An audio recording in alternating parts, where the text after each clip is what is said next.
Hi friends, welcome back to my channel. ఇగో ఇడ్లీ పిండితో నేను ఇంకొక రెసిపీ చేయబోతున్నాను అన్నమాట. సో మీకు కూడా చూపిస్తాను.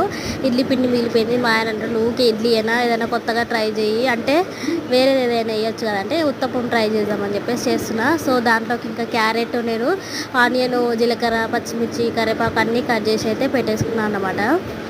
అలాగే సూజీ రవ్వ కూడా కంపల్సరీ వేయాలి. సూజీ రవ్వ కూడా వేసేసుకొని ఇక మంచిగా మొత్తం అయితే కలిపేసుకుంటున్నాను.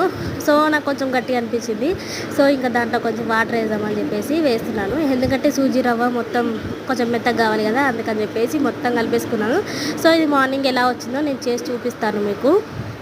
సో ఇంకా మీకు కూడా నచ్చితే ట్రై చేయండి మీరు కూడా తప్పకుండా. అలాగే మన ఛానల్ని కొత్తగా చూసే వాళ్ళు మాత్రం సబ్స్క్రైబ్ చేసుకోవడం మర్చిపోకండి. ఇలాగే నాకు తెలిసిన కొన్ని వంటకాలు అయితే మీకు చెప్తాను. అంటే నాకు పెద్దగా రావు, వచ్చింది మాత్రం చెప్తాను. నాకు పెద్ద వచ్చని ఏం లేదు, జస్ట్ చెప్తాను అన్నమాట. So thanks for watching. Subscribe my channel. Bye bye.